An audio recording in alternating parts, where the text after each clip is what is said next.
Menjelaskan tentang peredaran darah sistemik dan juga peredaran darah pulmonal. Peredaran darah pulmonal terjadi ketika darah yang banyak sekali mengandung karbon dioksida dan sedikit oksigen masuk ke katup pulmonalis, kemudian dialirkan ke arteri pulmonalis dan sampailah di paru-paru. Di paru-paru ini terjadilah pertukaran gas, yaitu karbon dioksida menjadi oksigen di kapiler-kapiler yang ada di paru-paru. Setelah terjadinya pertukaran, kemudian hasilnya menjadi oksigen. Darah yang banyak sekali mengandung oksigen ini kembali lagi menuju ke jantung melalui vena pulmonalis. Tepatnya di jantung bagian kiri, yaitu atrium kiri.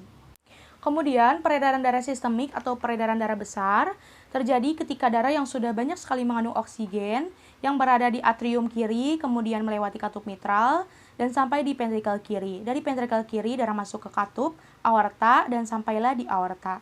Nah, dari aorta ini darah dialirkan ke seluruh tubuh bagian atas maupun bawah.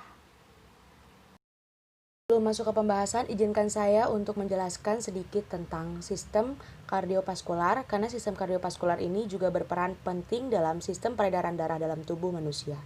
Di sini sudah ada gambar sistem kardiovaskular atau jantung. Saya akan sedikit menjelaskan tentang bagian-bagiannya.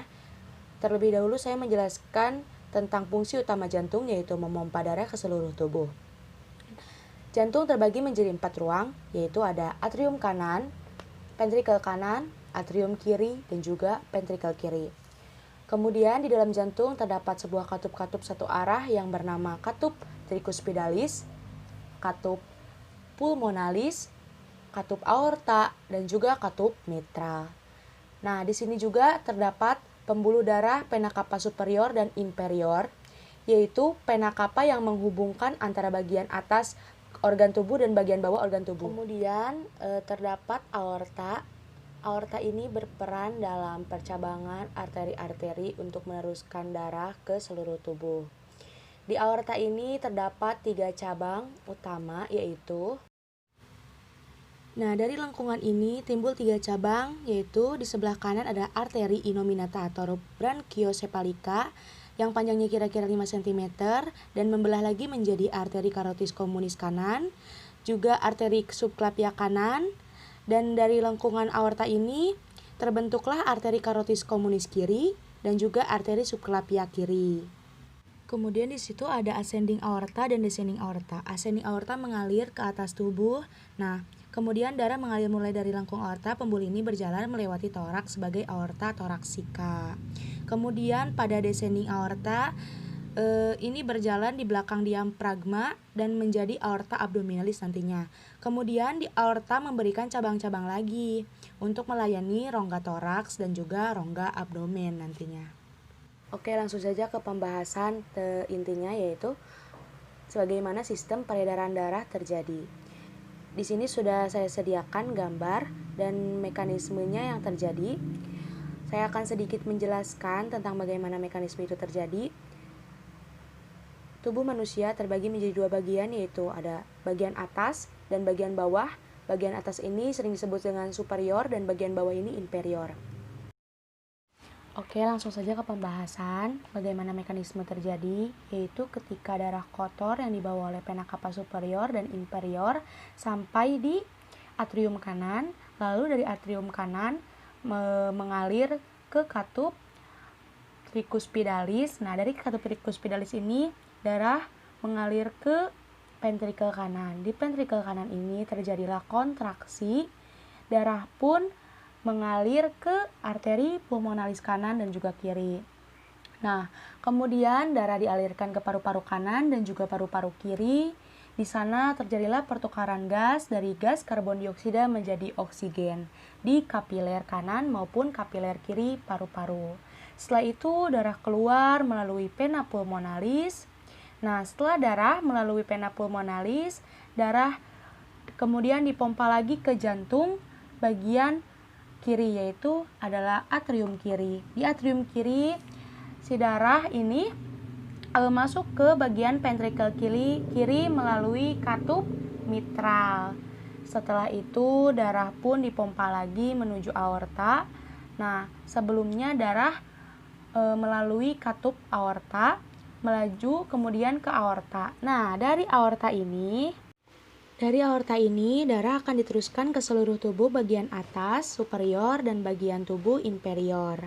Kemudian, yang tadi sudah saya jelaskan bahwa dari aorta ini timbullah 3 cabang. Di sebelah kanan ada arteri innominata, kemudian membelah lagi menjadi arteri carotis communis kanan dan arteri subclavia kanan. Kemudian di cabang dari sebelah kiri lengkung aorta, yaitu ada arteri carotis communis kiri dan juga arteri subclavia kiri.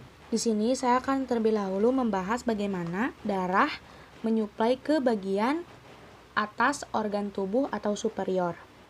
Percabangan dari arteri aorta yaitu ada arteri subclavia untuk menyuplai ke bagian tangan dan juga ada arteri carotis communis untuk menyuplai ke bagian kepala. Nah, pada arteri carotis communis ini, saya akan membahas dulu tentang arteri carotis communis, bagaimana darah menyuplai bagian kepala ya. Nah, pada arteri carotis communis ini berjalan ke atas masuk ke leher dan membelah lagi menjadi arteri carotis internal maupun eksternal. Kemudian arteri internal ini bercabang lagi menjadi arteri ophthalmica, cerebri, anterior, dan juga media, yang fungsinya nantinya akan menyuplai darah ke bagian otak. Kemudian sekarang ada arteri communis eksternal yang bercabang lagi menjadi arteri facialis untuk menyuplai hidung, pipi, dan ujung medial mata. Kemudian ada arteri occipitalis untuk menyuplai ke sebelah belakang kepala dan arteri maxillaris dengan cabangnya yaitu meningia media. Setelah darah selesai menyuplai darah ke berbagai bagian kepala, kemudian darah masuk ke kapiler-kapiler dan terjadilah pertukaran dari oksigen menjadi karbon dioksida dan pertukaran zat-zat lainnya. Kemudian darah mengalir melewati vena jugularis. Kemudian saya akan membahas tentang bagaimana darah menyuplai bagian tangan melalui arteri subclavia. Berawal dari darah yang mengalir ke arteri subclavia, yaitu cabang dari aorta tadi menuju ke bagian lengan dan juga tangan. Arteri ini bercabang menjadi arteri axillaris dan branchialis dan melakukan lagi percabangan pada lekuk siku menjadi arteri radialis dan ulnaris. Selanjutnya bercabang menjadi arcus palmaris yang mengatur penyuplaian darah ke telapak tangan. Kemudian peredaran darah dari subclavia yang sudah menyuplai darah ke organ-organ melalui percabangannya masuklah ke kapiler-kapiler dan terjadi pertukaran gas ataupun zat-zat di dalam darah, seperti pertukaran gas dari oksigen menjadi karbon dioksida. Setelah itu darah keluar melewati vena subclavia dan bertemu dengan vena jugularis. Di setiap sisinya membentuk vena branchiacephalika atau innominata untuk membentuk vena cava superior. Darah berkandungan karbon dioksida ini mengalir melewati vena cava superior dan menuju lagi ke jantung bagian kanan, yaitu atrium kanan. Kemudian saya akan menjelaskan bagaimana penyuplaian darah ke bagian tubuh atau inferior, tepatnya di rongga abdominalis, yaitu ketika darah mengalir di aorta, darah masuk ke percabangan aorta, yaitu aorta abdominalis untuk menyuplai darah di bagian rongga aorta abdominalis, seperti hati, usus halus, usus besar, kandung kemih, pankreas, ginjal, dan juga limpa. Darah yang kaya oksigen ini menyuplai hati dengan melewati arteri yang bernama hepar. Kemudian, darah menyuplai perut dan usus melewati arteri mesenterika. Darah yang mengandung oksigen ini berperan sebagai pembantu jalannya metabolisme tubuh di perut dan usus yang menghasilkan nutrisi. Kemudian, nutrisi dialirkan ke hati melalui vena porta hepar. Kemudian, darah yang sudah menyuplai hati dan juga sisa-sisa metabolisme ini masuklah ke kapiler-kapiler yang ada di hati. Kemudian di situ terjadi pertukaran gas dan zat-zat lainnya seperti pertukaran gas dari oksigen menjadi karbon dioksida. Setelah terjadinya pertukaran, darah masuk ke vena hepar. Kemudian saya akan menjelaskan darah menyuplai ke organ ginjal yaitu melalui arteri renalis. Nah, dari arteri renalis ini darah menyuplai ginjal, kemudian setelah itu darah masuk ke kapiler-kapiler yang ada di ginjal, terjadilah pertukaran gas dari oksigen menjadi karbon dioksida dan masuklah ke vena renalis. Ini hanya tambahan saja, mohon maaf tidak dijelaskan. Arteri yang menyuplai testis pada pria disebut dengan arteri testicularis, sedangkan untuk menyuplai darah ke ovarium pada wanita yaitu arteri ovarika. Lalu saya akan menjelaskan bagaimana darah menyuplai bagian kaki. Nah, bagian kaki ini disuplai dari darah yang masuk ke percabangan abdominalis, yaitu arteri iliaka kanan dan kiri. Kemudian iliaka ini bercabang lagi menjadi iliaka internal dan eksternal. Lalu arteri iliaka internal masuk ke pelvis untuk melayani organ yang ada di dalamnya. Sedangkan arteri iliaka eksternal berjalan diarilkan ligamen Poupart masuk ke paha dan menjadi arteri femoralis.